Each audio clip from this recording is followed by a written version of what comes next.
자, 여러분, 이번 시간에는 모의고사 답을 맞춰보는 시간을 가져보겠습니다. 시간이 좀 많이 흘러가지고 밤이 됐어요. 그래서 밤에 찍느라고 조명이 조금 어둡게 느껴질 수 있겠지만 한번 잘 봐주시고, 어차피 뭐 목소리가 좋으니까 잘 들릴 거예요.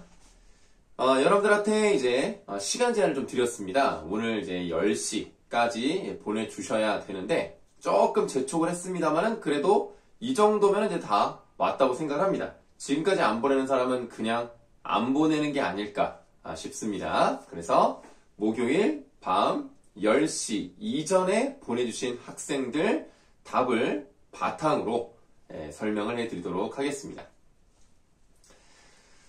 자, 1번의 답은 3, 2번에 2, 3번에 5, 4번에 4. 여기까지는 다 맞추셨어요. 자, 이제 5번인데요. 오히려 이런 사전적 의미가 좀 어렵게 느껴지는 것 같습니다. 그래서 이 5번을 한번 설명해 드리도록 할게요. 자, 사전적 의미로 적절하지 않은 건데요. 일단 B를 보시면은 유리되다라는 말이 썼습니다. 이 유리된다는 것이 따로 떨어져 있다는 뜻이에요. 그러니까 우리가 보통 유리라는 말 말고도 괴리라는 말 쓰는데 리자를 쓰면 이제 헤어지다, 뭐 이렇게 떨어지다 이런 의미라고 보시면 되겠고, 유리는 여기서부터 유랑되어 떨어져 나왔다 이렇게 생각하시면 되겠습니다. 그래서 유리는 이제 그런 뜻이라고 보시면 되겠고요. 그 다음에 알파벳 이 부분을 보시면은 승화란 말이 나왔습니다. 우리가 이제 승화라는 말은 문학 때 언제 사용하세요? 문학 때 어떠한 가치가 있는데 그 가치를 조금 더 의미 있는 것으로 뭐 업그레이드 한다고 할까요? 그런 것들을 바로 승화라고 얘기를 하죠. 예를 들어서 어떤 슬픔의 감정을 갖는데 그것을 종교적으로 극복을 해서 좀 더 나은 미래를 향해서 나아간다면 그런 것들을 우리가 종교적인 극복, 종교적 승화 이렇게 얘기를 합니다. 승화라는 것은 이제 그렇게 더 높은 상태로 발전하는 일, 이런 것을 의미를 하죠. 그래서 5번의 답은 3번이 되겠습니다. 이 문제를 많이 틀리시는데 보통 오답으로 나오는 게 2번, 5번 둘 중에 하나가 많이 나옵니다. 3번에 지금 보시면 C 부분은 대두된다라고 되어 있습니다. 그러니까 어떠한 것들이 크게 나타나는 거예요. 그러니까 중요한 것은 어떤 현상, 어떤 세력, 이런 것들이 새롭게 나타났다가 중점입니다. 대두는 그렇게 보시면 되겠고, 보기 3번에 어떤 사물을 특징지어 두드러지게 한다. 이것은 부각입니다. 들어보셨죠? 부각되는 거. 그래서 이거를 좀 맞추기가 좀 어려웠어요. 사실 부각이랑 대두랑 크게 다르게 느낌이 오지 않았을 겁니다. 그래도 부각은 어떤 현상이 새롭게 나타났다는 의미는 두지 않습니다. 그래서 5번의 답은 3번이다. 이렇게 말씀을 드리도록 할게요. 선생님 좀 넘어갔는데 4번에 오답자가 있네요. 보시면은 기역 같은 경우를 한번 보시면 이와 같이 민족적 특수성을 부여받은 문화유산은 이라 그랬어요. 일반적으로 어떤 것들? 박물관에 있는 것들 있죠. 무슨 뭐 유리관 안에 들어가 있어서 막 조명을 받으면서 습도 조절하면서 이런 것들이 뭔가 특별한 관리를 받는 것이다 라고 생각하시면 돼요. 이게 바로 민족적 특수성을 부여받았다. 이것이 바로 우리 민족과 문화를 보여주는, 우리 민족의 정수를 보여주는 것들이다 라고 그 수많은 문화재들 중에서 몇 개를 뽑은 거잖아요. 가장 잘 보여주는 그런 것들이기 때문에 기억은 우리가 생각했을 때 박물관에 있는 것들 이렇게 생각하시면 이해하기가 좋을 거예요. 그런데 니은은 박물관 밖에 존재하는 유물이니까 사실은 옛날에 뭐 평민들이 썼던 그런 밥그릇 이런 것들이 뭐 깨져 있다던가 이런 게 뭐 큰 의미를 갖지는 않습니다. 보통 뭐 왕족이 쓰는 것들 이런 것들이 의미를 갖는데 그 백성들이 쓰는 막 소박하고 질박한 그런 느낌의 것들은 막 박물관에 들어가 있는 경우는 그렇게 많지가 않다는 거죠. 너무 흔하고 그러면. 그러나 바로 우리는 거기에서 전통 또는 그 사람들의 친밀한 삶, 소박한 삶을 알아낼 수 있기 때문에 이러한 것들이 또 완전히 의미가 없다 이렇게 말할 수는 없는 거죠. 그래서 박물관 밖에 존재하는 유물들에 대해서도 우리는 그 흔적을 찾고 의미를 찾으려고 노력을 해야 된다. 이렇게 생각을 하시면 되겠습니다. 그래서 4번에 5번을 보시면 기업과 니은은 모두 국가나 민족의 영광을 제한하는 문화유산으로 인정받아야 온 것이다 라고 되어 있지만 니은은 인정받지는 못한 거죠. 그래서 5번은 답이 될 수가 없고요. 답은 4번이 되겠습니다. 그러니까 진솔할 삶, 어떤 소박한 삶 이런 것들은 오히려 니은에 들어있다는 거죠. 그래서 4번이 답이다. 이렇게 말씀을 드리도록 할게요. 자, 그 다음에 6번에서 11번에 해당하는 것들 한번 보시는데 6문제인데 그 중에 3문제, 4문제를 설명을 드려야 됩니다. 그래서 이건 아예 처음부터 내용을 좀 보도록 할게요. 이거는 좀 많이들 틀립니다. 이게 좀 내용이 좀 어려운데요. 자, 혈관벽이나 각종 내장 기관의 벽에 있는 민무늬 근은 민무늬 근이니까 무늬가 없는 근육을 얘기하겠어요. 근데 우리가 이제 기역 부분에 지금 민무늬 근이라고 되어 있으니까 우리가 한번 써보도록 하죠. 그래서 차근차근. 자, 민무늬 근은 체신경이 아닌 자율신경계의 지배를 받아 의식적 혹은 수의적으로, 자, 수의적이라는 것은 랜덤, 임의적으로 조절할 수 없어요. 그러니까 마음대로 조절할 수 없다는 얘기입니다. 그러니까 우리가 원하지 않아도 알아서 뛰고 있는 거죠. 심장 같은 것들 우리가 마음대로 조절할 수 없잖아요. 심장은 그냥 뛰는 거죠. 그런 게 바로 이제 수의근, 수의적으로 조절할 수 없는 불수의근이라고 불립니다. 혈관벽은 민무늬근은 수축이나 확장을 통해 혈류를 조절하는 역할을 하고 각종 내장 기관의 벽은 민무늬근은 수축이나 이완을 통해 음식물이 소화관을 따라 이동하거나 소변이 배설되도록 합니다. 자, 민무늬근은 세포가 작고 마른 목골인데 서로 연결되어 시트 형태를 이루고 있습니다. 민무늬근은 세포는 단핵이고 일생에 걸쳐 분열할 수 있는 능력이 있어서 근육 조직이 손상을 받으면 여러 종류의 주변 분비 물질이 분비되어 민무늬근 세포의 분열을 촉진합니다. 그리고 민무늬근은 뼈에 붙어있는 골격근에 비해, 자, 여기 이제 니은이 골격근이니까 요렇게 한번 써보도록 할게요. 이 두 개는 다르겠죠. 이름도 다르니까 하는 역할이라던가 특성도 다를 겁니다. 비교적 강한 장력을 발생을 시키죠. 그러니까 장력이라는 것은 뭔가를 끌어당기는 힘, 뭔가 이렇게 우리가 매달려 있을 때 그 끌어당기는 힘, 그걸 장력이라고 하는데요. 민무늬근의 경우에 따라 부피가 변화하는 내장 기관의 벽을 구성하는데 장기의 부피가 증가하면 그 벽을 구성하는 민무늬근 세포의 길이도 따라서 길어집니다. 이때 길이가 늘어나도 장력은 유지되는 특징이 있어요. 신기하네요. 예를 들어 방광에 소변이 쌓이면 방광의 부피가 커지는데 이때 방광벽의 민무늬근 길이가 늘어나도 장력은 유지가 됩니다. 그러니까 같은 뜻은 아닙니다만 탄성이 여전히 유지가 된다. 그래서 이렇게 부피가 늘어나도 끌어당기는 힘, 다시 말하면 이거를 유지할 수 있는 힘은 계속 유지가 되기 때문에 아무런 방광이 터져버릴 거 아니에요. 그러면 안 되잖아요. 그런 게 유지된다는 걸 보시면 되겠어요. 민무늬근 세포는 굵은 미오신 단백질과 가는 액틴 단백질을 갖고 있는데, 자, 여기서부터 좀 어려워집니다. 좀 어려운 단어들, 특히 여러분들은 좀 문과형 인재들이잖아요. 그러니까 이런 말들이 나오면 조금 체크를 하시면서 가는 게 좋다고 생각을 합니다. 그래서 지금 말이 좀 어렵잖아요. 굵은 미오신 단백질, 그 다음에 가는 액틴 단백질, 이게 좀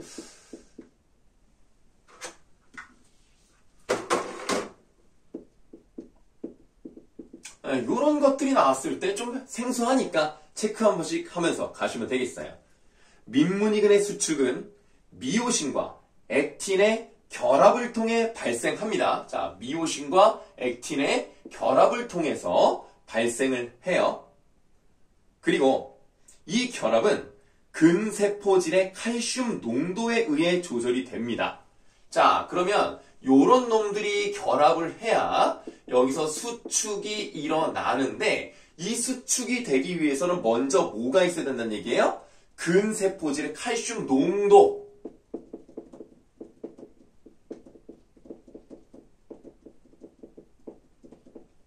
그러니까 농도의 조절이 있어야 된다는 거죠. 뭐 농도가 깊어진다, 농도가 좀 커진다, 뭐 작아진다, 뭐 이런 것들을 통해서 수축이 되냐 그렇지 않으냐 이게 결정된다는 얘기겠네요. 민문이근 세포에서 세포질 내 칼슘 농도가 상승하면, 자, 농도가 상승하죠? 농도가 높아졌죠? 그럼 어떤 일이 일어난다고 되어 있어요? 칼슘이 칼슘 결합 단백질인 칼모듈린과 결합을 해요. 와우, 말 어려워. 자, 칼슘이 칼모듈린하고 결합을 한대요. 어이구, 이렇게 됐죠? 자, 그 다음에 칼슘, 칼모듈린 복합체, 바로 요거죠? 요 복합체는 이름이 또 특이하네. 미오신 가벼운 사슬 인산화 효소. 아, 환장하겠다. 자, 미오신, 이름도 이상해. 가벼운 사슬 인산화 효소. 자, 그러면 이 복합체와 이 미오신 가벼운 사슬 인산화 효소가 다시 또 결합이 되죠. 자, 결합됐습니다. 그러면 이 효소의 활성화를 유도합니다. 자, 이렇게 결합이 되면 얘가 활성화돼서 막 쭉쭉쭉쭉 효소가 나오겠죠. 그러면 자, 활성화된 인산화 효소에 의해서 그 다음부터 잘 봐야 돼. 구형으로 둥글게 말려있는, 자, 이렇게, 자, 구형으로 둥글게 말려있는, 끌었어. 그 다음에 미오신 분자의 끝부분인 미오신 머리. 다시 말씀드려요. 미오신 분자가 둥글게 말려있는 게 아닙니다. 미오신 분자의 끝부분인 미오신 머리가 둥글게 말려있는 거예요. 네, 여기 좀 헷갈리게 나왔죠? 자, 그래서, 자, 그림을 그리면, 요렇게 해서 둥글, 자, 이렇게 말려있는 거야. 여기에 뭐가 결합합니까? 인산화 효소에 의해서 이 머리에 인산이 결합되는 거예요. 미오신 머리에 인산이 결합이 되면, 그러면 미오신과 액틴이 드디어 결합하는 겁니다. 복잡하죠? 자, 다시 쭉. 근세포질의 칼슘 농도가 높아져요. 그러면 칼슘과 칼모듈린이 결합을 합니다. 이 복합체가 미오신 가벼운 사슬 인산화 효소와 결합이 되면 이 효소의 활성화가 이루어지고, 그러면 이 미오신 머리와 인산이 결합하게 되네요. 그럼 그 다음에 미오신과 액틴이 결합해서 결국 민문이근이 수축하는 것이다. 아시겠습니까? 이런 거예요. 굉장히 복잡했죠? 자, 좀 더 읽겠습니다. 그러면 미오신이 인산화되는 한 액틴과의 결합이 반복되면서 근육이 수축해 힘을 발생을 시켜요. 골격근과 민문이근의 차이점은 민문이근에서는 칼슘에 의한 굵은 미오신 단백질 변형이 미오신과 액틴의 결합을 유도하죠. 자, 그리고 골격근에서는 칼슘이 액틴 단백질을 변화시킨다는 겁니다. 이게 다르죠? 에헤. 자, 민문이근은 굵은 미오신 단백질의 변형, 골격근에서는 칼슘이 액틴 단백질을 변화시켜. 요 차이점이 있어요. 자, 그 다음 민문이근의 미오신은 골격근 미오신에 비해 ATP의 활성이 10에서 100배 정도 낮습니다. 그 다음에 밑줄에 보세요. 미오신 머리에 ATP 분해 속도가, 자, 아까 요 그림 그린 거 있죠? 미오신 머리에 ATP 분해 속도, 이 속도가 미오신과 액틴의 결합 속도와 속도를 결정하는 거야. 얘가 중요한 거야. 미오신 머리의 ATP 분해 속도. 여기서 이제 7번 문제 갈게요. 적절하지 않은 것. 답 2번. 나왔죠? A와 B의 결합 속도는, 즉 액틴과 미오신의 결합 속도는 무엇의 분해 속도에 의해 결합돼? C. 미오신 머리의 ATP 분해 속도에 의해서 결정되겠군. 그러니까 7번에 2번이 틀렸죠. 2번이 답입니다. 자, 7번에 3번을 고른 사람이 있습니다. 이거 아까 다 설명드렸어요. 결국 액틴과 미오신이 결합하기 위해서는 어때요? 이게 먼저 이루어진다는 거예요. 그러니까 얘가 이루어지고 얘가 이루어지고 얘가 이루어져서 얘가 이루어져서 얘가 이루어진다고. 이렇게 간다고. 그러니까 3번은 맞는 거죠.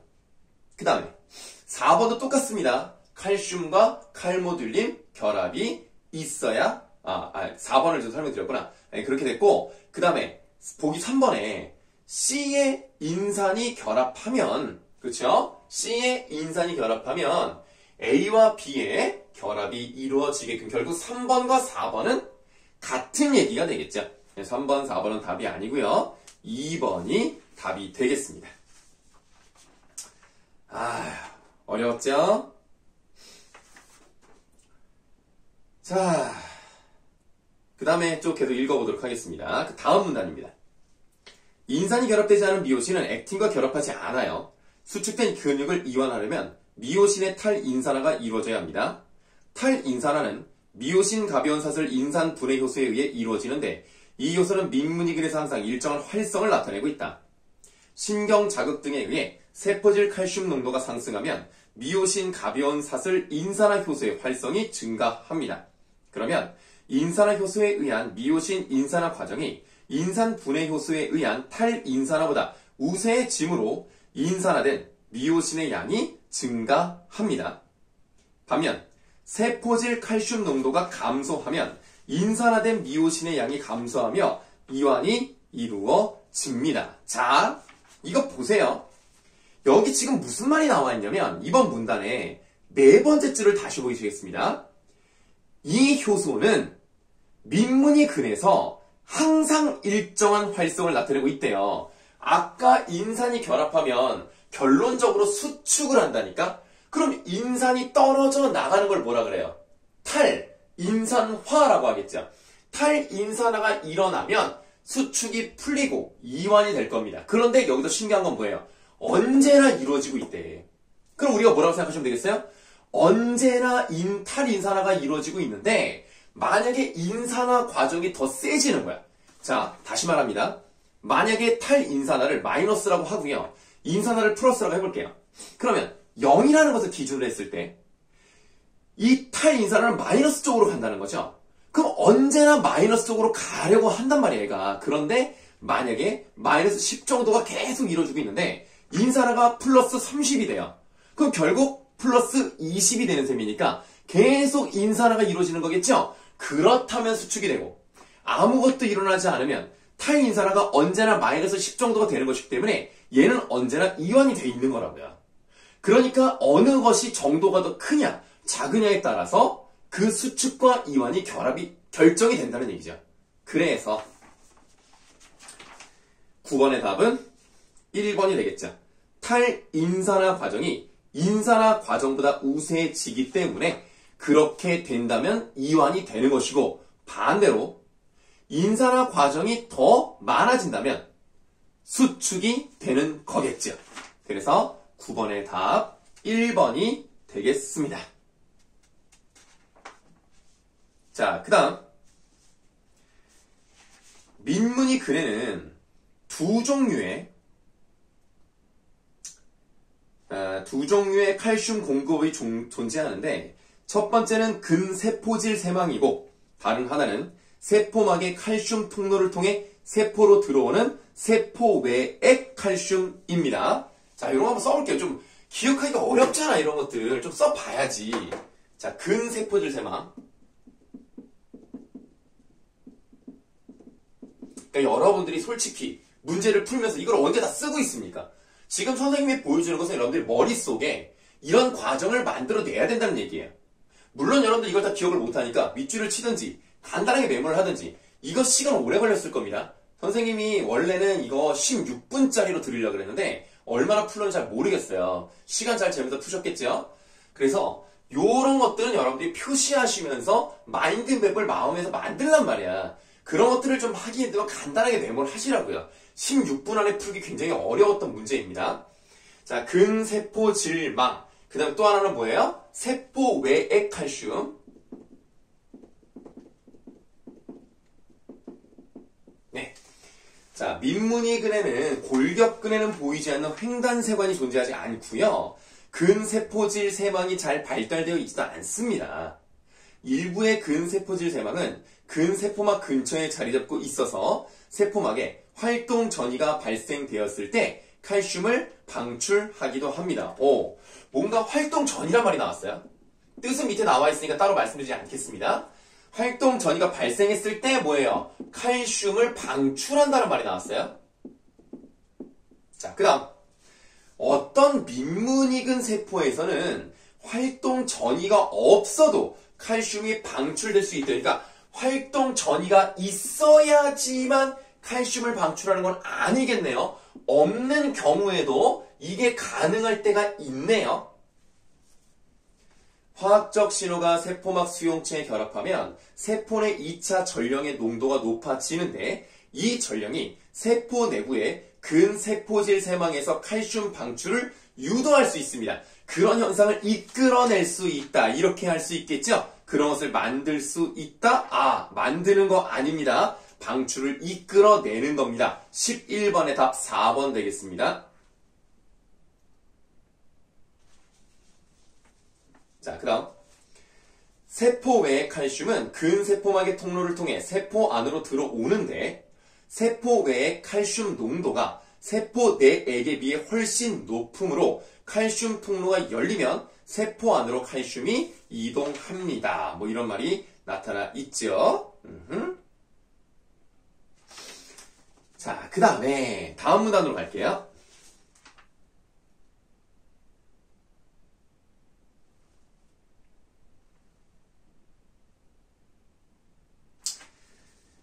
자, 한편 골격근에서는 한 번의 활동 전이에 의해 방출되는 칼슘이 모든 미오신과 액틴을 결합시키기에 충분하지만 민문이근에서는 활동 전이에 의해 방출되는 칼슘이 일부의 미오신과 액틴을 결합시킵니다.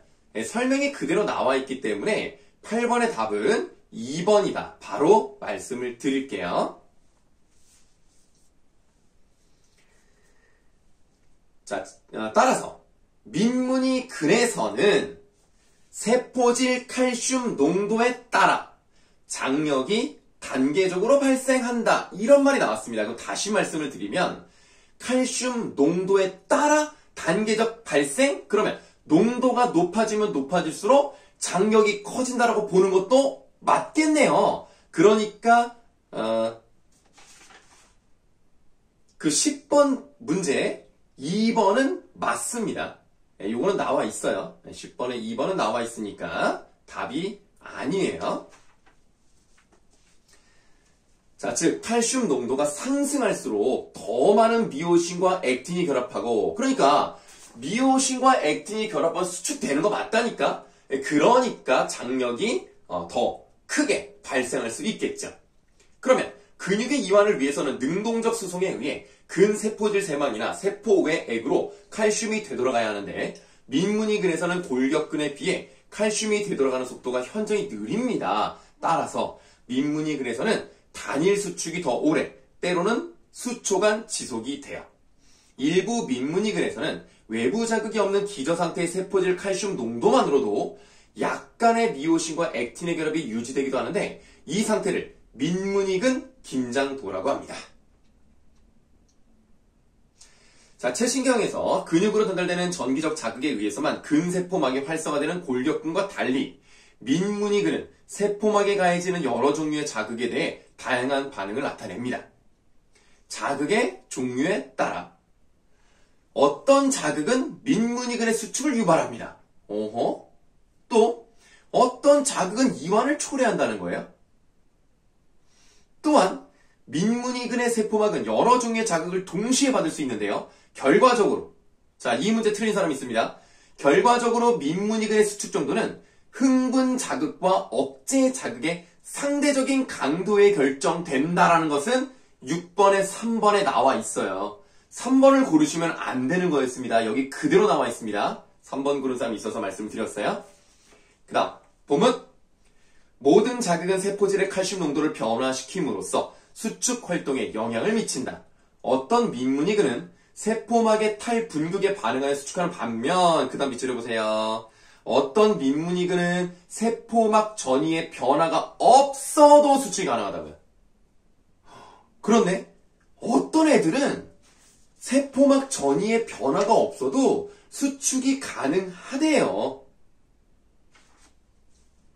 그런데 자, 그러면 6번의 답은 1번. 다시 말씀드리지만 7번의 답 2번, 8번에 2번, 9번에 1번, 10번에 5번이죠? 네. 그리고 11번에 4번 되겠습니다. 아, 이 문제 푸는 것도 오래 걸렸지만 설명하는 것도 오래 걸렸죠? 네, 좀 문제가 어려웠다. 이렇게 생각하시면 되겠습니다. 자, 7번을 좀 지울게요. 아우, 쓴 게 너무 많아가지고. 여러분들도 정신 없었죠? 이런 게 여러분들 수능에 나오면 조금 힘들 거예요. 이 수능이라는 게 아무래도 긴장을 하게 돼 있거든요. 보통 1교시가 제일 긴장되는데 긴장될 때 이렇게 문제가 안 풀리면 어렵습니다. 그러니까 여러분들 만약에 이런 독서가 나왔다 그냥 제껴 일단. 여러분들 자신 있으면 바로 푸시고 없으면 그냥 문학이랑 문법을 먼저 푸세요. 그 다음에 독서로 들어오는 게 나는 낫다고 생각합니다. 어차피 못 풀 거라면 시간이 없고 그냥 뒤에 그냥 그때 해도 돼. 잘 할 수 있는 거, 풀어서 할 수 있는 거 이거를 먼저 하는 게 좋겠지요.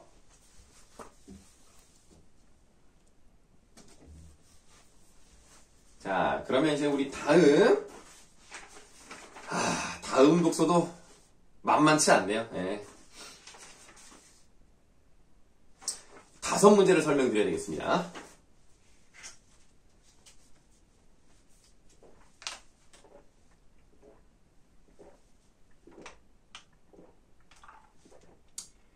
자, 이 설명 잘 듣고 계신다. 딴 생각하지 않고 잘 듣고 계신다. 그럼 선생님이 어떤 음료수를 마시고 있는지를 카톡으로 보내주시면 되겠습니다. 아시겠죠? 음료수 이름을 써서 보내주세요. 자, 이번에는 17분 정도 안에 풀어야 되는 문제입니다. 가문단 보시겠습니다. 지대를 최초로 이론화한 사람은 고전 경제학자 윌리엄 패티입니다. 왠지 햄버거를 잘 먹을 것 같죠? 그는 토지로부터 생산된 생산물의 가치에서 생계비와 경작비를 차감한 자녀를 지대라고 보았습니다. 일단 어려운 거 없습니다. 지대라는 게 뭐냐? 지금 우리가 알고 있는 지대 이런 거 필요 없어요. 일단 패티가 뭐라고 했습니까? 내가 이것을 경작을 해요. 토지를 통해서 뭔가를 만들어내요. 그러면 거기에 들어가는 돈이 있을 거 아닙니까? 그거 빼. 그 다음에 내가 이거를 들어가는 돈 말고도 먹고 살아야 되는 이 돈이 있어야 될 거 아니야. 그게 생계비야. 그거를 빼. 그러면 그게 지대인 거야. 괜찮은데? 어렵지 않은데? 자, 지대가 입지의 차이에 따라 달라질 수 있다는 사실을 강조를 했어요. 그러면 지금 여기서 봐요. 토지에 대한 얘기만 했어. 그 외에 얘기하지 않았습니다. 패티는 여기만 나오거든요. 토지를 제외한 나머지 생산 요소에 대한 설명이 없었어요. 그래서 13번에 1번은 답이 아닙니다. 네, 적절하지 않아요. 이것만 봐도 답이 아닌 거예요. 자, 그러면 다시 본문. 그 후 애덤 스미스. 그렇죠. 여러분들 애덤 스미스 이야기 한 번도 못 들어본 사람 없어. 애덤 스미스는 솔직히 고등학교 나왔다? 누구나 다 아는 거야. 뭘로 유명해? Invisible Hand. 보이지 않는 손이 유명하죠? 애덤 스미스가 패티의 지대 개념을 수용했어요. 지대를 정치와 경제, 전반적 문제와 연관을 시켰습니다. 그는 지대를 토지의 사용에 대해 지주에게 지불하는 독점 가격으로 보고요. 토지의 위치, 비옥도에 의해 발생된다고 주장을 했습니다. 그래요. 너무 땅이 좋아. 경작하면 너무나 잘 돼. 생산물이 많아져. 그럼 당연히 이런 것들을 싸게 줄 일은 없잖아요. 이 땅 주인이 아무래도 비싸게 빌려줄 거 아닙니까? 그럼 그런 것들이 지대라고 보시면 되는 거예요. 비싸게 받을 수 있죠. 비옥도가 낮은 땅은 싸게 빌려주겠죠. 쉽게 생각해보세요. 완전 중심지에 있는 건물, 임대료 비싸지 않겠습니까? 왜? 장사가 그만큼 잘 될 거니까. 저 변두리에 있는데 쌀 수밖에 없어요. 왜? 장사가 그만큼 잘 안 될 테니까. 정말 유명한 맛집이 아니고서야 일반적으로는 중심지가 비싸죠? 그런 개념이라고 생각하시면 되겠습니다. 더불어 밑줄, 사회 및 환경적 여건이 토지의 가치를 상승시키는 요인이 될 수 있다고 보았습니다. 자, 요런 말이 나왔어요. 사회 및 환경적 여건이니까 이거를 여러분들 이제 문제 푸는 거에 딱 맞춰서 설명을 드리면 주변 환경이 토지의 가치를 상승시킨다. 그렇네.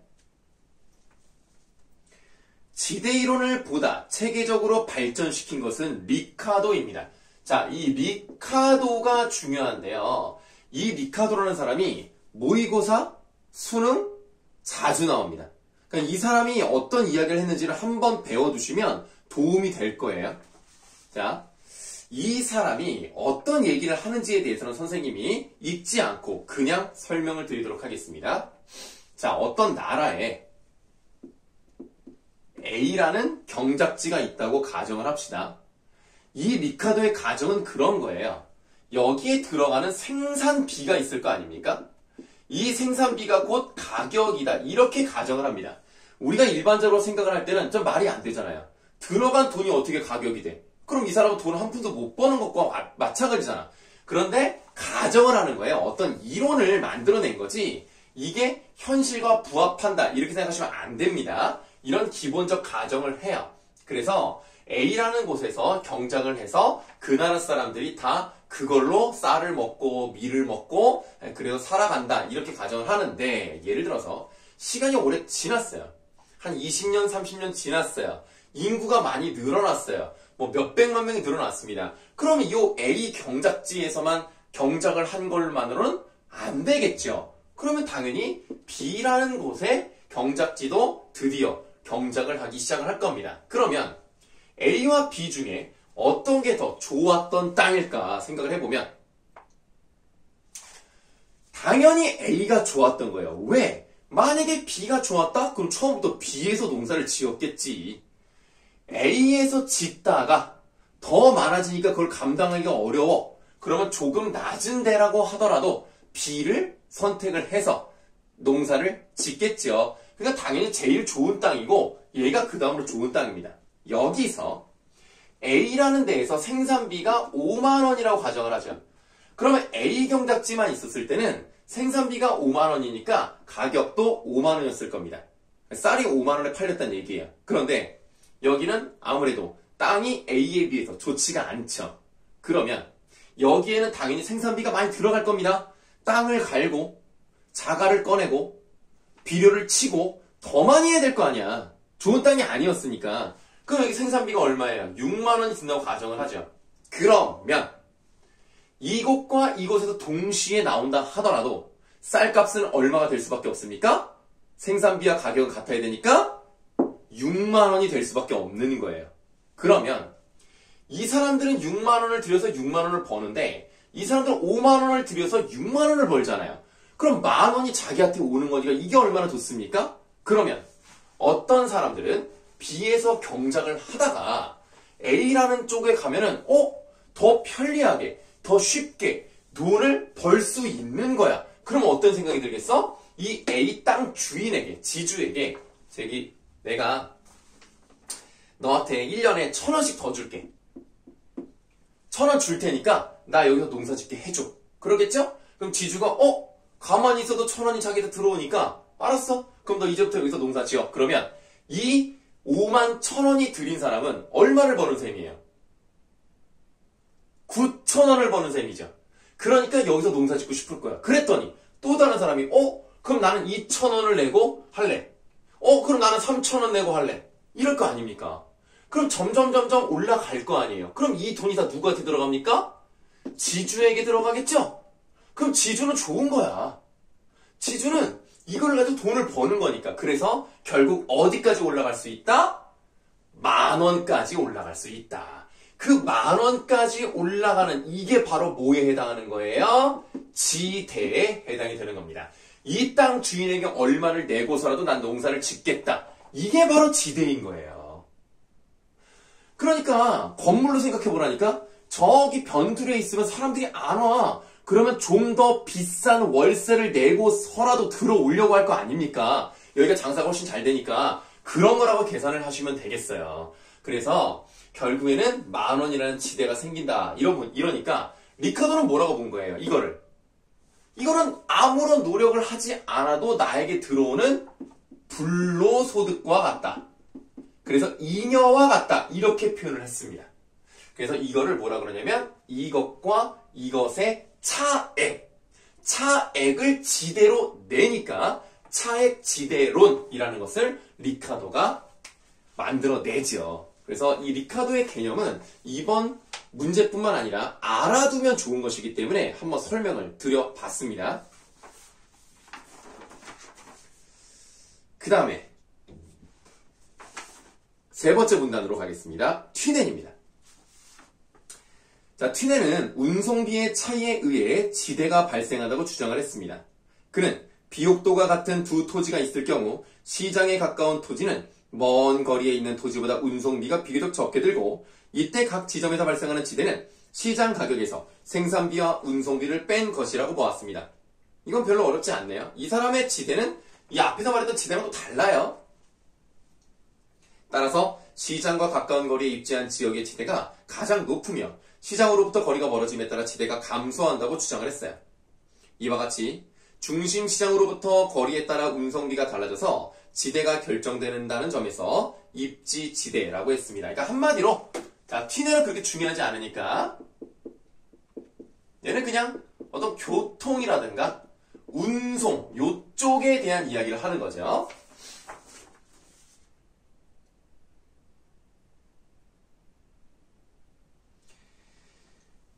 그러니까 네. 13번에 4번을 보시면 가의 튀넨과 달리 이랬단 말이에요. 그럼 튀넨은 뭐라고 주장을 했겠어요? 지대의 대상이 되는 생산 요소 간에 질적 차이가 있다고 봤다. 이렇게 말했다는 거 아닙니까? 그런데 지금 튀넨의 이야기를 봤더니 그런 얘기는 없어요. 그렇죠? 그러니까 13번에 4번도 일단 아니라고 생각을 하시면 되겠네요. 자, 그 다음에 다시 이제 본문으로 돌아가셔서 마셜입니다. 자, 여기는 이제 A라고 되어 있네요. 마셜. 네, 음료수를 많이 마실 것 같아요. 마셜은 지대는 희소성에 의해 발생하는 것으로 보고 모든 토지가 동질적이고 토지의 양이 수요를 충족시키고도 남을 정도로 풍부하다면 지대는 발생하지 않는다고 주장을 했습니다.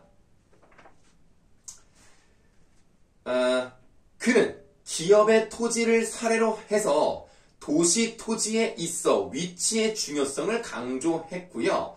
지가는 땅값입니다. 땅값은 위치의 가치에 농업적 지대를 합한 것. 위치 가치 플러스 농업적 지대. 그러니까 지금 일단 농사 짓는 거랑 관련해서 지대를 설명하고 있는 거예요. 그렇네요. 자.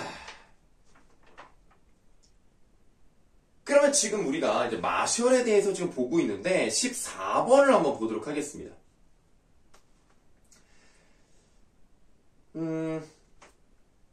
지금 14번에 2번은 맞죠? 그러니까 일단은 14번에 2번은 답이 아니다. 이렇게 볼 수가 있겠고요. 바로 그냥 B로 넘어가겠습니다. 헤이그네요. 자, B는 헤이그. 헤이그니까 뭔가 특사를 보낼 것 같지 않습니까? 자, 헤이그 네모하시고 그는 교통수단은 공간의 마찰을 극복하기 위해 고안된 것이고 밑줄 하세요. 교통수단이 양호해지면 마찰이 적어지므로 절약된 마찰 비용으로 토지 이용자가 지대와 교통비를 지불하게 된다고 봤어요. 그러니까 교통이 발달하잖아요. 그럼 마찰이 줄어들겠죠. 그러면 그 줄어든 마찰 비용이 있는 거고요. 그만큼 뭐를 지대와 교통비를 지불할 수 있게 되는 겁니다. 다시 말하면 자, 교통수단이 좋아지면 마찰이 줄어드는 만큼 지대와 교통비가 올라가는 거 아닙니까? 그러니까 이 교통이 좋아지면 지대가 높아진다. 이렇게 생각을 하시면 되겠어요. 그래서 14번에 3번은 맞는 것이라고 보면 되겠습니다. 그런 말이 나오죠. 따라서 토지의 집가는 마찰 비용에 따라 달라진다. 이 지대가 높아지면 집가가 높아진다. 당연한 거 아닙니까? 건물 임대료가 올라가면 올라갈수록 건물 가격이 올라갈 수밖에 없죠. 같은 뜻입니다. 그래서 14번에 3번은 맞아요. 그럼 이제 C를 볼게요. 알론소네요. 자, C, 알론소 네모하시고. 자, 알론소는요, 밑줄. 도심으로부터의 거리, 운송비, 이용자 간의 경쟁 등을 통해서 지가가 결정되고요. 지가의 지불 능력에 따라서 토지 이용이 결정된다. 자, 지가의 지불 능력. 이 능력이, 능력에 따라서 토지의 이용이 결정됩니다. 요게 토지의 이용에 영향을 미쳐요. 순서를 잘 보셔야 돼요. 지가의 지불 능력이 토지 이용 결정을 한다. 이 얘기입니다. 그래서 14번의 답 4번이죠. 뭔가 좀 거꾸로 됐다고 보기도 그냥 이상하죠? 토지의 이용에 대한 지불 능력이 지가에 영향을 주는 게 아닙니다. 지가에 대한 지불 능력이 토지의 이용에 영향을 주는 겁니다. 답 4번이다. 이렇게 보시면 되겠습니다. 그리고 어떤 토지의 지가를 결정할 때 그 주변의 지가와 비교하여 주변의 지가에서 기대되는 이익보다 해당 토지의 유용성이 큰지 작은지에 따라 지가가 결정된다는 것이다. 이게 바로 14번에 5번에 나와 있는 설명과 같기 때문에 14번의 답은 4번이다. 이렇게 보시면 되겠습니다. 자, 이렇게 우리가 가문단을 읽어봤어요. 그래서 가문단과 관련해서 우리가 뭐 좀 맞춰볼 수 있는 것들이 일단 12번에 이거는 이제 아까 답을 보는 학생들이 틀린 게 없기 때문에 12번에 2번 답을 먼저 말씀을 드리고요. 13번은 아직 아니죠. 13번은 13번 풀 수 있겠구나. 자, 13번에 보기를 한번 보도록 하겠습니다. 경제학자 마셜은 공장이나 설비를 이용하면 이용하지 않는 경우보다 우수한 설비를 이용하면 그렇지 못한 경우보다 더 많은 수익을 얻게 된다고 보았습니다. 뭐 당연한 얘기죠. 뭐 이거 모르는 사람 없습니다. 다 알죠. 이러한 초과 이윤을 가져다주는 공장이나 설비에 대해 지불되는 대가를 준지대라고 해요. 그러니까 이 지대라고 할 수가 없는 게 땅이 아니니까 이거는 지대는 아니지만 지대와 유사하니까 준지대라고 했어요.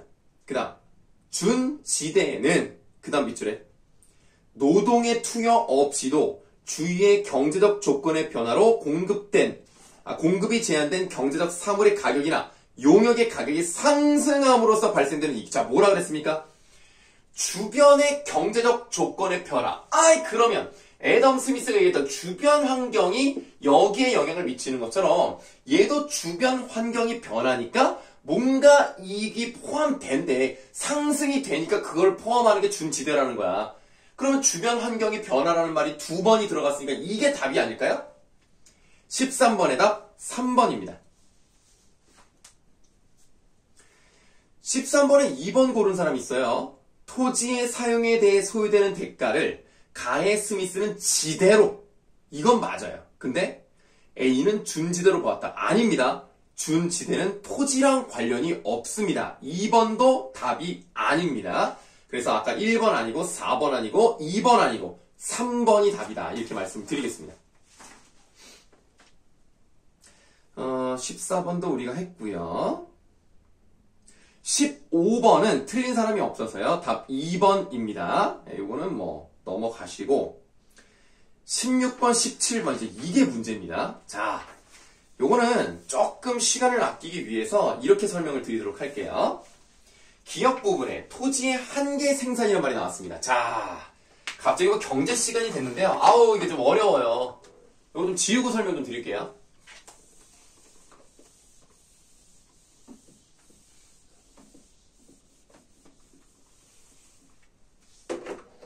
자, 여러분들 보세요. 한계 생산이라고 생각을 하시면 마치 어떤 느낌이냐면 생산의 한계점 뭐 이렇게 생각을 합니다. 어디까지 생산할 수 있는가? 그렇게 생각하시면 안 돼요. 이게 경제가 어려운 이유가 단어가 생소해서 그래요. 자,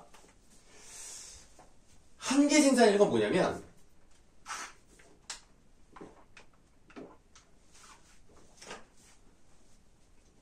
내가 공장을 합니다. 그런데 장사가 잘 돼요. 좀 생산을 늘려야겠다. 이런 생각이 들겠죠. 그러면 일단 크게 두 가지 방법이 있습니다. 생산을 더 많이 하고 싶잖아요. 노동력을 투입하면 돼요. 그럼 생산이 늘어나겠죠. 이랬을 때 한 명의 노동자를 투입했을 때, 다시 말하면 한 단위의 생산 요소를 투입했을 때 생산량이 얼마만큼 늘어나느냐. 한 명을 투입을 했더니 박스 50개를 더 만들어냈다더라. 그러면 한 개의 생산은 50입니다. 간단하죠? 자, 그 다음 사람을 투입하는 것도 되지만 자본을 투입할 수도 있을 거예요. 설비를 조금 더 뭐 추가를 해. 업그레이드를 한단 말이야. 뭐 소프트웨어를 더 좋은 걸 사. 그러면 더 산출이 많이 되겠죠. 그래서 하나를 투입했을 때 얼마큼 늘어나느냐. 그게 한 개의 생산입니다. 근데 선생님이 지금 두 가지 예를 뭘로 들었냐면 노동력과 자본을 들였어요. 그러니까 이런 것들이 상대적으로 투입하기가 좋습니다.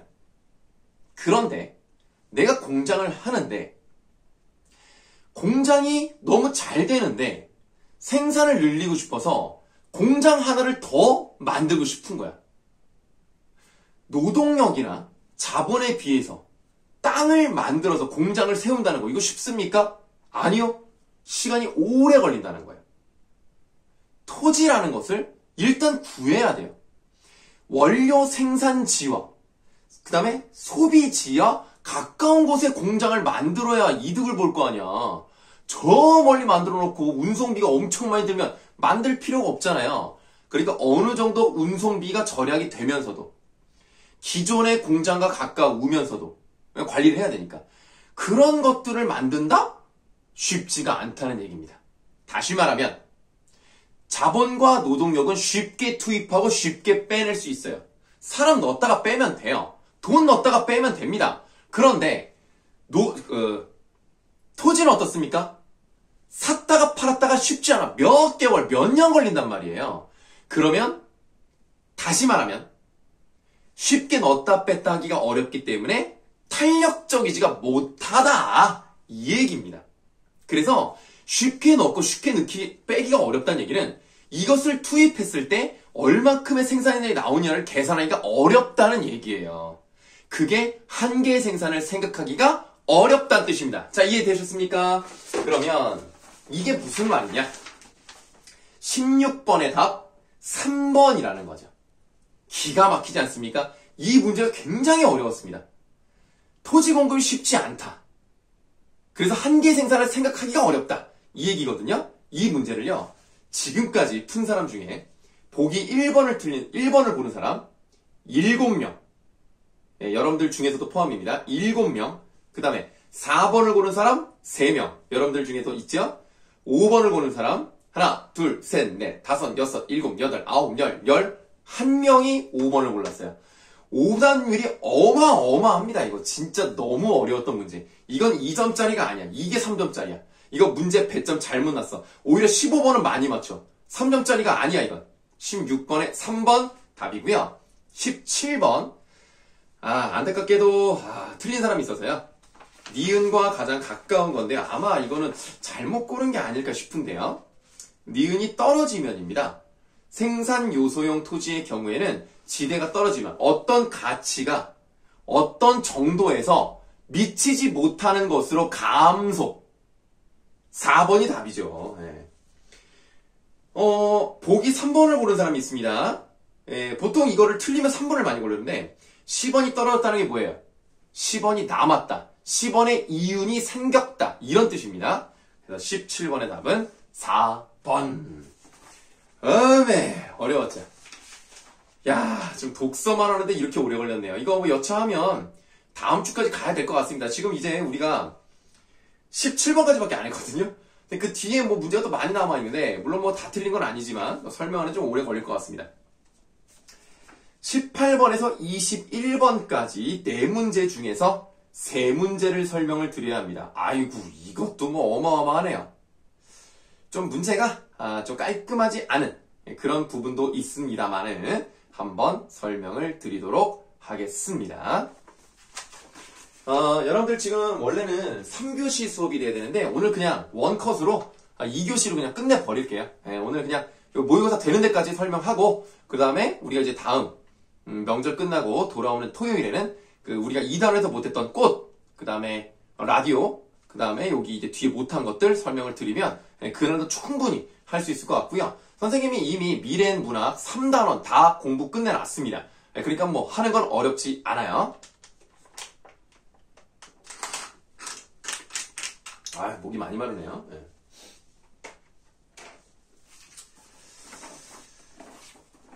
자, 이번에는 가와 나 한번 보도록 하겠습니다. 가, 박제삼의 겨울나무를 보면데요. 예전에도 박제삼 씨에 대해서 설명을 드리면서 이런 말을 들은 사람 기억나실 수 있겠습니다. 박제삼은 모의고사나 수능에서 안 만나는 게 좋다. 왜? 시가 생각보다 잘 해석이 안 된다. 좀 그렇습니다. 좀 말이 어려운데요. 그나마 이 시는 좀 쉬워요. 스물 안팎되는 요거 네모해보세요. 자, 여러분들 입장에서는 20살의 나이가 많겠지만 선생님 입장에서는 20살이 조금 어려요. 선생님 나이가 별로 안 많으니까 20살하고 거의 차이가 안 나긴 한데요. 그 20 안팎되는 젊을 때입니다. 그냥 그렇게만 알고 넘어가시면 돼요. 먼 수풀이 온통 산발을 하고 어지럽게 흔들어 갈피를 못 잡는 그리움에 살았습니다. 막 흔들리는 거예요. 우왕좌왕하는 겁니다. 그럼 뭐를 느끼고 있어요? 방황을 하죠. 그 다음에 혼회를 하지 않겠습니까? 방황하고 과연 어떻게 사는 삶이 올바른 삶이지 고민도 하고 막 그럴 거예요. 숨가쁜 나무여 사랑이여. 자, 숨가쁜 나무 괄호해보시고 젊었을 때 어떤 사랑의 감정을 가졌는지 정확히 나와있지는 않습니다만 뭔가 사랑이랑 관련된 어떤 경험을 했나 보죠? 숨가쁜 나무라고 했고요. 갈피를 못 잡는 그리움과 나무를 연결을 시켜버리는 거야. 그래서 이 괄호친 부분은 젊은 시절의 삶이 투영돼 있고요. 의인화가 되어 있다. 이렇게 보시면 되겠습니다. 그런데 초록색. 그런데 이제 40 가까운 손등이 앙상한 때 그거 그냥 이제부터 앙상한 때까지 그냥 통째로 네모를 쳐버려요. 그러면 우리가 여기 네모 친 게 있고 여기 네모 친 게 있잖아요. 얘는 20살이고 얘는 40살이야. 뭐 40도 젊지. 젊은데 20살에 비하면 2배는 살았잖아. 그러니까 얘에서 이렇게 어떻게 나이가 들었고 시간이 흘렀어요. 그런데 오히려 40 가까운 요때쯤에 나무들도 전부 겨울나무 그것이 되었대요. 우리가 일반적으로 겨울나무는 추우니까 이파리가 떨어지죠. 그러면 뭔가 좀 부정적으로 생각하는 경우들이 있습니다. 그런데 이 글에서도 그렇게 생각했을 수도 있어요. 하지만 그 다음을 보세요. 잎사귀들을 떨어내고 부끄럼 없이야. 그럼 좋은 거 아닌가요? 그럼 생각을 해보면 겨울나무는 부끄럼이 없이 시원하게 벗을 것을 벗어버렸으니까 이거는 뭔가 젊었을 때 방황과 고뇌를 털어버린 느낌이야. 그러면 여기서 겨울나무는 긍정적이겠네. 그냥 바로 이런 부분에서 뭐예요? 인식의 전환이 나타나는 거예요. 일반 사람들이 생각하지 못했던 그런 생각들을 여기서 하게 됐다고요. 아, 그렇구나. 겨울나무는 긍정적인 것으로 나에게 다가왔구나. 그럼 나도 지금 삶이 힘든 건 아니겠구나. 젊었을 때 그런 것들 다 훌훌 털어버린 나이가 되었구나. 이렇게 생각한다는 거죠. 그럼 여기서 지금 잎사귀를 털어냈으니까 잎사귀 좋은 거야, 나쁜 거야? 나쁜 거지. 이거를 털어냈으니까 시원해졌잖아. 그래서 잎사귀 세모하시고 예를 들면 불안정한 거야. 그 다음에 방황고뇌 이건 아까 썼으니까 안 쓸게요. 불안정한 그런 삶이었던 거야. 이거를 이제 던져버렸어요. 그리고 비로소 나는 탕에 들어앉아. 탕에다가 동그라미 하시고요. 자, 잘 들어야 돼.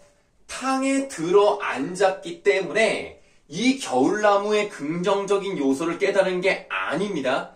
깨달은 건 이미 여기서 이루어졌고요. 그 다음에 탕에서 그거를 다시 한번 느끼는 거예요. 그냥 그런 느낌을 받은 겁니다. 그러니까 탕은 인식의 전환이 되는 계기가 아니라고요. 오히려 그냥 성찰해.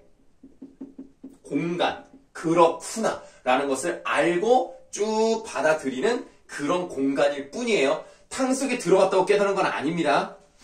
자, 그것들이 나를 향해 손을 흔들며 기쁘게 다가오고 있는 것 같음을 부연 노을 속 한 경치로서 조금씩 확인할 따름이다. 라고 되어 있네요. 자, 그래서 이 점으로 가는 시간의 아름다움을 느끼고 있는 겁니다. 그럼 우리가 가문단을 읽어봤으니까요. 이제 문제 풀 수 있는 것을 한번 해결해 보도록 하죠. 일단 18번에 4번 고른 사람이 있습니다. 과거에 대한 회상을 통해 화자가 느끼는 회한을 경상하고 있다라고 하는데요. 과거에 대한 얘기를 했습니다. 회상 나왔습니다. 그런데 그거에 대해서 어떤 안타까움을 느낀 것도 맞아요. 그런데 그게 중점은 아니라는 거. 그것만 일단 알고 갈게요. 보기 5번. 자연물의 인격을 부여한다. 그러면 의인화 됐으니까 맞네요. 근데 뒤에 화자가 느끼는 친근감. 친근감이 느껴졌나? 의인화를 한 건 맞는데 친근감이 느껴졌어? 이거는 좀 이따 설명을 드리도록 하겠습니다. 일단 4번하고 5번 둘 중에 하나가 답이에요. 자, 그 다음에 19번을 보시면 4번을 고른 사람이 있습니다. A와 B는 모두 화자가 과거의 추억을 떠올릴 수 있도록 하는 매개체인데요.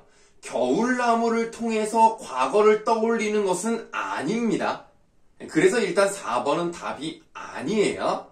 그렇게 말씀을 드리고요. 20번은 다 맞았으니까 2번 말씀을 드리고 21번 적절하지 않은 것을 골라보라 그랬는데요. 일단은 보기 4번을 먼저 볼게요. 가에 시원하게 벗을 것은 자신의 삶을 되돌아보며 부끄러워하고 있는 과거의 삶? 아니지. 시원하게 벗을 것을 벗어버렸으니까 자신의 옛날에 그런 것들을 다 떨어버렸으니까 부끄러워하는 과거의 삶을 의미하는 건 아니야. 오히려 좋은 거야. 아시겠죠? 그래서 4번이 답이에요.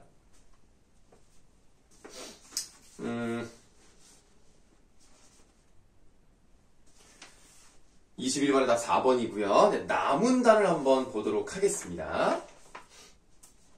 나문단은 여기 자료가 있어가지고 이걸 좀 보면서 할게요.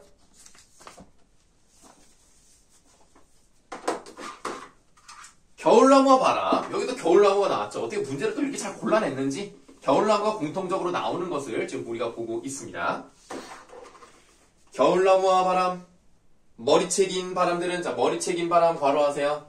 뭐가 느껴집니까? 의인화구나 라는 것을 알 수가 있습니다. 그러니까 여러분들 어떻게 생각하시면 지금 우리가 앞에서 봤던 거기에서도 겨울나무 의인화했죠. 여기서도 의인화했죠. 그러니까 의인화가 사용된 게 공통점이기 때문에 일단 아까 말씀드렸던 14번이 아니죠. 18번의 답은 5번이 맞습니다. 그런데 여러분들 입장에서 좀 이해가 안 되는 게 선생님 어디가 친근감을 느낍니까? 하나도 안 친근한데요. 이렇게 생각할 수가 있어요. 이해됩니다. 선생님도 좀 고민을 했거든요. 이 문제가 좋은 건 아니라고 생각하는데 원론적인 이야기예요. 원론적 이야기. 그러니까 의인화라는 것은 사람처럼 표현했기 때문에 우리와 같은 존재라고 보는 거죠. 그래서 우리가 함께 한다는 점에서 친근감을 느낀다. 원론적 수준의 설명이니까 틀린 건 아닙니다. 맞아요. 맞는데 좀 와닿지가 않고 뭐 이렇게까지 문제를 내? 라는 생각이 들 수 있기 때문에 그런 것 뿐이에요. 그래서 여러분들 좀 그 점을 좀 이해 좀 해주시고 그냥 5번이 답이다. 이렇게 보도록 하겠습니다. 나를 계속 읽어볼게요. 머리채긴 바람들은 투명한 빨래처럼 지규법이 사용이 됐네요. 지인종일 가지 끝에 걸려 나무도 바람도 밑줄하세요. 이거는 참 좋은 표현입니다. 공부를 하고 지식을 쌓는 것으로서 좋은 게 아니라 여러분들 앞으로 인생을 살아갈 때 이런 것들 마음속에 좀 간직하셨으면 좋겠어요. 혼자가 아니게 된다. 자, 여기 밑줄하시고 즉 바람도 혼자가 아니야. 나무도 혼자가 아니야. 서로에 의해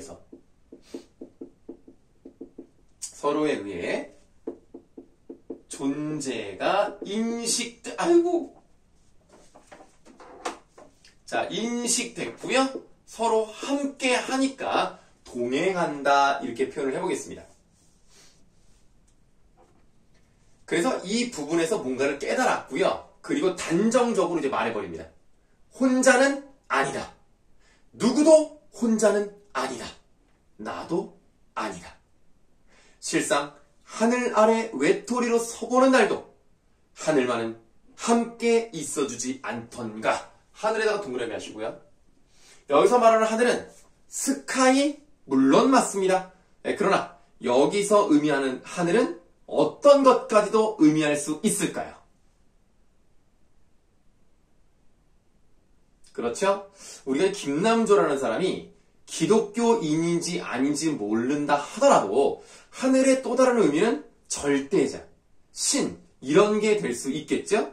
그래서 결국 신은 나와 함께 해주시는 겁니다. 그러니까 외롭지가 않은 거예요.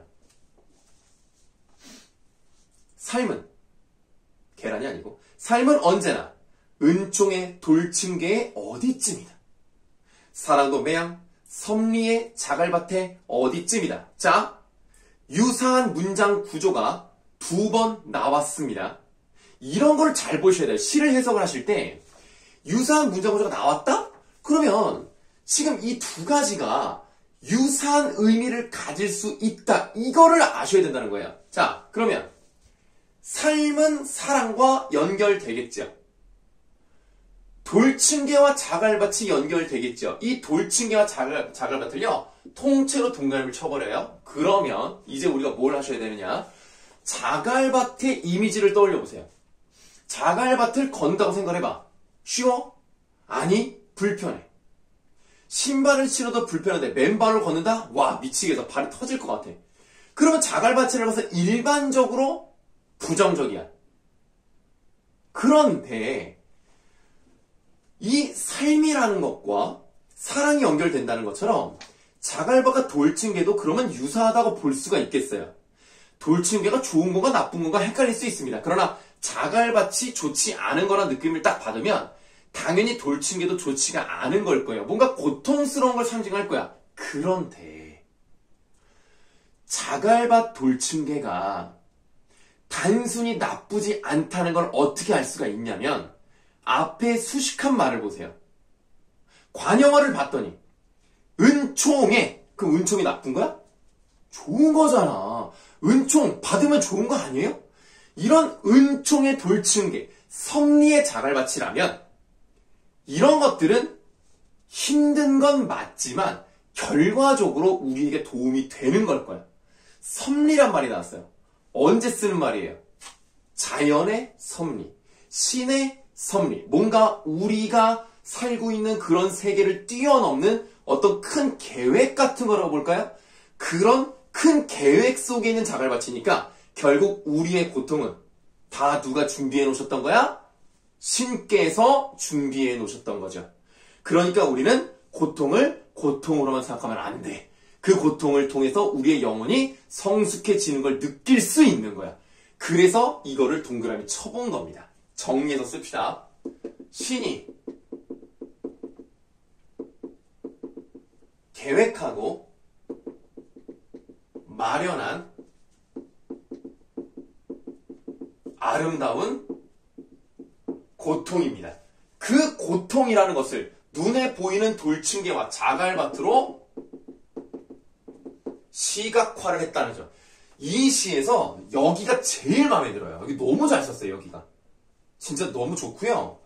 이런 것들은 여러분들 한번 생각해 보세요. 정말 좋은 표현입니다. 앞으로 여러분들 마음속에 좀 간직하시면 교회를 다니든 신을 믿든 그런 건 중요하지 않습니다.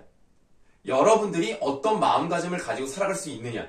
힘들어도 결국 내가 단단해지기 위한 과정이다. 이렇게 생각을 했으면 좋겠어요. 그 다음에 이적진의 말 뜻은 지금까지는, 이제까지는 이런 뜻인데요. 이제까지는 말로써 풀었어요. 지금 내가 힘들었다고 칩시다. 내가 힘들어. 와, 짜증나. 완전 킹받아. 그러니까 이런 것들을 뭔가 불평을 많이 했을 거 아닙니까? 왜 내 삶은 이래? 왜 이렇게 힘들어? 난 이렇게 할 일이 많아? 왜 이렇게 숙제가 많아? 이렇게 생각한단 말이죠. 그런 것들을 다 불평을 했단 말이야. 그래서 우리가 이적진 말로써 그 사이에다가 요렇게 불평에 이렇게 말을 넣어버리면 지금까지는 불평의 말로써 풀어버렸어. 근데 지금 어떻게 하겠대요? 그럴 필요가 없었던 거거든. 말없이 사깁니다. 뭐랍니까? 자아성찰의 자세를 가지고 있죠? 그럴 필요가 없었던 거야. 내가 왜 그랬지? 라고 생각합니다. 그러니까 내가 살아가는 이 삶은 감사한 거야. 아, 내가 이게 다 이유가 있었던 거구나. 얼마 더 너그러워져서 이 생명을 살자. 얼마나 감사해요. 황송하죠. 황송한 축연이라 알고 한 세상을 누리자. 축연 동그라미 하세요. 축제, 잔치 이렇게 해석을 하시면 되겠습니다. 그러니까 삶에 대한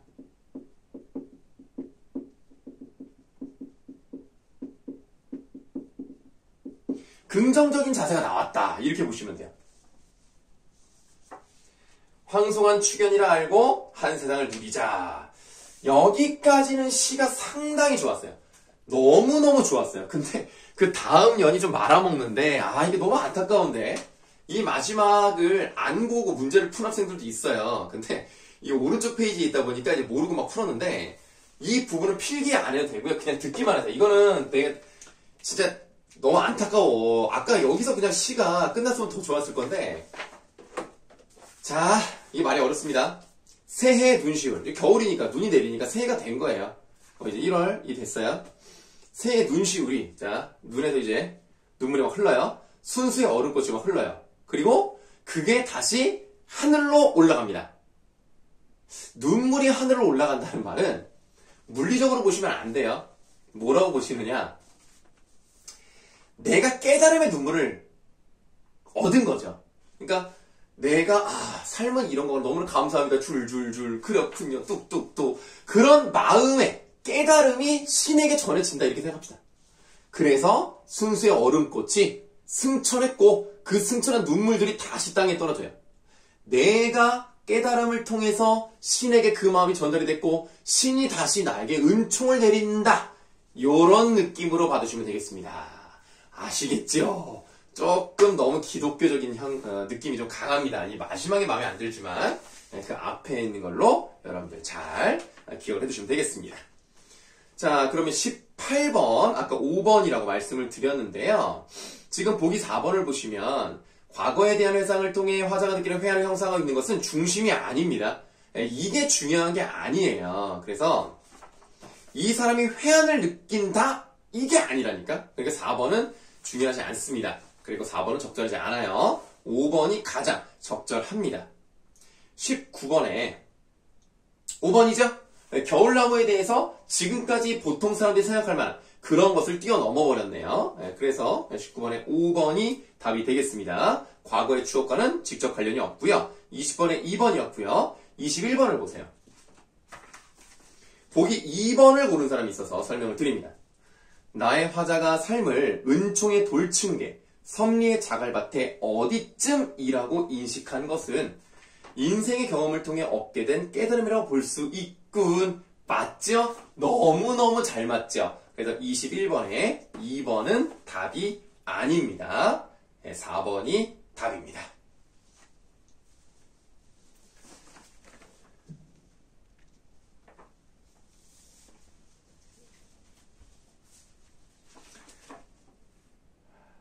자,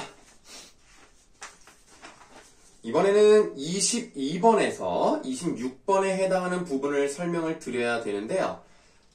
이 부분 하나, 둘, 셋, 네 문제를 다 설명을 드려야 되는데 우리가 시간상 다 하지 못할 것 같습니다. 중간에 좀 끊어야 되겠는데 가문단을 한번 설명을 드려보겠습니다.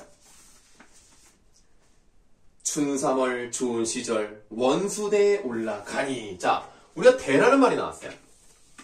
관동별곡 배워서 아시죠? 대라는 말이 나오면 어떤 겁니까? 산에서 높이 올라가서 멀리 바라볼 수 있는 그런 곳을 대라고 합니다. 그런 전망대의 이름이 원수대인 거예요. 원수대에 올라가니 춘풍이 온화하여 맑은 경치를 굳혀내. 자연과 함께 있는 것 같아요.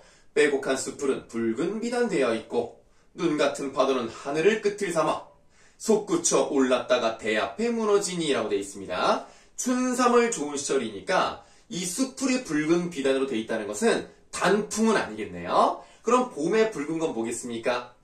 꽃이 많이 피어 있다. 이렇게 생각을 하시면 되겠고요. 그 다음에 이 사람이 좀 멀리 바다도 보고 있네요. 그래서 대 앞에 무너지니 은빛산이 거치는가 눈가루를 날리는가 파도가 빵 치니까 관동별곡에 나오잖아요. 빵 치니까 은산을 꺾어내야 육합에 내린다 이런 식으로 이제 성난 고래 이런 식으로 표현한단 말이에요. 그렇게 비슷한 표현이 나왔어요. 비단 같은 잔디에 흰 구름 같은 천막을 치고 거들림 마침 묘기로 승부를 다투거든. 뜻은 나와 있으니까 그냥 넘어갑니다. 아름다운 여인들 좌우에 버려 있어 아쟁과 비파를 타거니 켜거니 아름다운 여인들 춤추고 노래하니 봄경치 끝이 없고 풍경이 무한하니 한바탕 봄놀이 실증남직하다마는. 그만큼 이제 많이 즐겼다는 건데 지금까지의 내용은 대단한 건 없고요. 그냥 자연을 즐긴다 이런 내용이 나와 있습니다. 그런데 갑자기 여기서 시상이 뒤집히면서 다른 얘기를 하는데요. 자, 이 내용이 바뀌는 이유에 대해서 알기 위해서 23번 문제를 이제 보도록 하겠습니다. 보기. 출세곡은 조우인이 변방의 부임지로 가는 도중에 보게 된 경물과 세태, 태평한 시절에 즐기는 춘음을 표현한 가사입니다. 이 작품에서 화자는 유배 가는 사람으로 표현되기도 하는데 이를 통해 능력과는 무관하게 대북파에 의해 중앙정계에서 밀려난 작가의 처지를 드러내며 한탄의 감정이 표출되기도 합니다. 자, 지금 이 사람이 유배를 가는 게 아닌 거예요. 지금 출, 세, 곡이라고 돼 있는데 곡이라는 것은 노래니까 해석할 필요 없고요. 이 세자가 뭐예요? 변방세자입니다. 여러분들 유명한 한자 성어 중에 세옹지마라는 거 아시죠? 변방의 늙은이의 말. 세자가 변방세. 이 변두리, 이 국토 끝! 여기서는 실제로 두만강 근처입니다. 완전 끝이죠? 거기에 나가는 노래. 그러니까 지금 이 사람이 유배를 가는 게 아닌데 유배를 가는 것처럼 표현이 되는 거예요. 밀려나서 좌천이 된 거죠. 중앙 쪽에서 있었다가 저기 변두리 시골 같은데 그런데 다스리는 사람으로 가버리는 거야. 그러니까 이거는 유배를 가는 건 아니지만 유배 가는 것과 마찬가지구나 이렇게 생각합니다. 한편 이 작품에는 변방 백성들의 고충은 안중에도 없고 당리 당략을 위해 배만 채우려는 중앙정계 인물들에 대한 비판도 드러나 있어요. 그러면서 작품 전반에 걸쳐 신하로서의 충정과 도리를 드러내고 있는 것이 특징입니다. 그럼 이제 다시 본문으로 돌아가도록 할게요. 자, 기역 부분부터 보도록 하겠습니다. 고향을 바라보니 오령이 가려있고 라고 되어 있습니다. 우리가 명자가 고개를 말하는 거예요. 대관령, 축풍령, 한계령, 이게 높은, 산같이 이렇게 높은 고개를 말하는데 그런 오령이 앞에 가려져 있는 겁니다. 그러니까 이 사람이 지금 고향은 저 남쪽이라는 얘기겠죠. 객지, 다른 타지역, 고향이 아닌 곳, 객지의 산천은 거의가 육지미로다. 이게 바로 두만강 하류 지역을 의미합니다. 태평시절 적객은 이것 봐. 아예 대놓고 적객으로 돼 있죠? 이거 세모하세요. 이 적자가 무슨 적자입니까? 유배갈 적자입니다. 그러니까 유배를 가는 나그네 이렇게 생각한단 말이에요. 그래서 지금 이 부분을 뭐라고 생각을 하냐면 변방에 부임한 자신을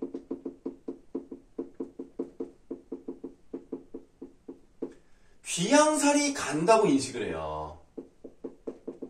이게 그대로 나와 있죠.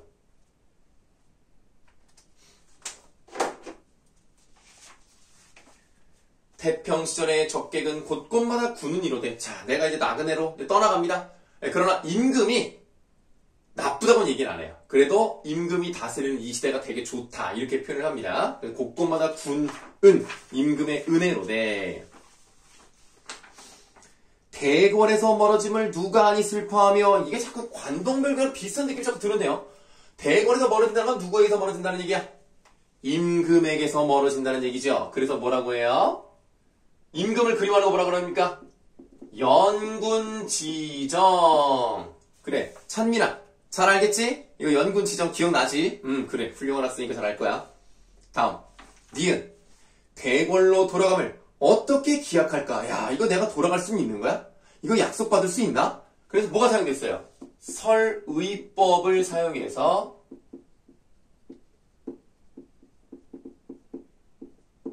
궁궐로 돌아가고 싶은 마음을 표현했구나. 이렇게 보시면 되겠습니다.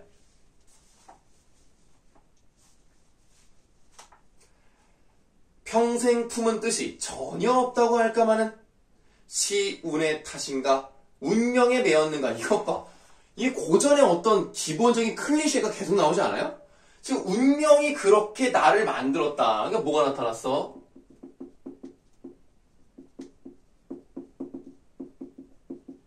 운명론적 가치관이 나와 있어요. 이런 것들이 고전에 잘 나오죠. 흰머리에 세월이 쉬이가니 임금과 멀어진 신하는 원망도 많구나. 이 잔 가득 부어 이 시름 잊자 하니 동해를 다 퍼낸들 이내 시름 어찌할까. 술을 마셔서 근심을 잊고자 하는데 동해의 물을 술처럼 다 마신다 하더라도 나의 시름은 어찌하지 못할 것이다. 시름이 그만큼 크다라는 얘기를 하고 있네요. 그래서 우리가 일단 가문단을 읽어봤으니까 요거랑 관련된 문제를 먼저 한번 풀어보도록 하겠습니다.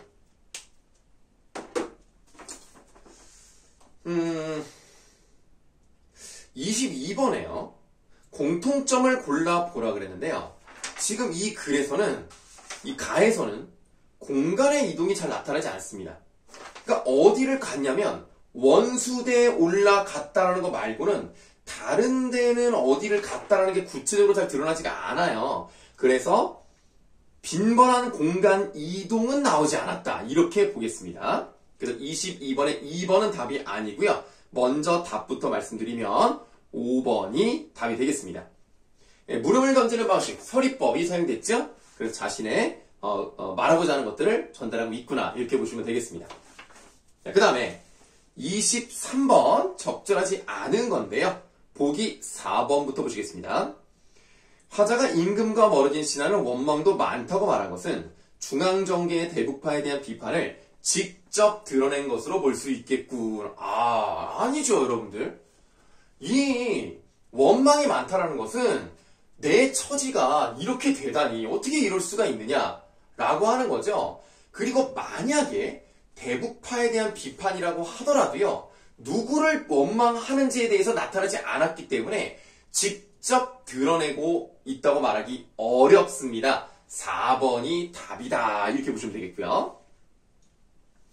보기 5번을 고른 사람이 있는데요. 네, 여러분들 중에서는 2명이 골랐습니다. 화자가 이 잔 가득 부어 이 시름을 잊고자 한 것은 중앙정계에서 밀려나 변방으로 보내진 처지와 관련된다. 밀려났으니까 안타깝죠. 시름이 있으니까 술을 마시고 싶다. 이런 얘기입니다. 그래서 원래 2명이 골랐네요.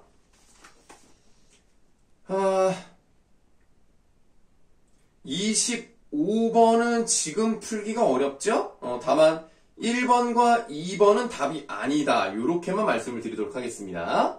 자, 26번에 적절하지 않은 것을 골라보라 그랬어요. 근데 우리가 지금 기역, 니은, 디귿까지 다 맞죠? 기역, 향수를 드러낸다. 맞죠? 이거를 3명이나 골랐네요, 지금.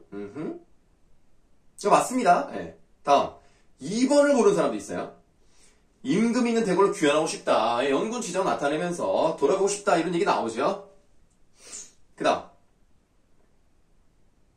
나머지는 이제 좀 봐야 설명이 되겠습니다만 지금 시간이 거의 다 됐어요. 그래서 25번 답 3번이고요. 26번 답 5번입니다. 자, 우리가 이제 숙제를 이렇게 내드렸기 때문에 지금 절반 정도, 절반 조금 더 했죠. 이 정도 이제 설명을 드렸습니다.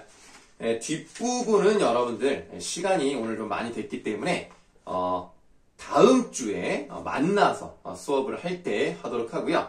여러분들 그럼 오늘 이번에 이제 영상 2개로 미래엔 2단원 거의 끝났어요. 이제 2작품 꽃이랑 라디오 그걸 이어서 하면 되고요. 그 다음에 요 부분 뒷부분까지 여러분들 잘 풀어 오셨기 때문에 이거에 대한 숙제는 오늘은 없습니다. 혹시라도 이거를 제대로 풀지 않았던 이런 학생들을 끝까지 잘 풀어주시고 그 다음에 답을 보내지 않은 학생들 꼭 답을 잘 보내주시면 되겠습니다. 숙제를 너무 많이 내드렸던 것 같아요, 한 번에. 다음에는 좀 적절하게 나눠서 드리도록 하겠습니다. 선생님이 사실은 여러분들이 좀 많이 맞춰서 쭉쭉쭉 진도가 나갈 수 있지 않을까 생각을 했는데 생각보다 좀 많이 틀려서 설명을 드렸습니다. 자, 어쨌든 여러분들 오늘 영상 수업은 여기서 이제 마치도록 하고요. 다음에 얼굴 보고 만났으면 좋겠습니다. 항상 이때쯤 되면 이제 채영이가 선생님 쉬는 시간이요 라고 얘기하는데 오늘은 뭐 중간에 쉬는 시간 한 번 가진 셈이죠. 그냥 풀 코스 그냥 한 번 쉬군요 쭉 연달했기 때문에 좀 힘드실 수 있겠습니다만 명절 잘 보내시고 다음에 보도록 하겠습니다. 새해 복 많이 받으세요.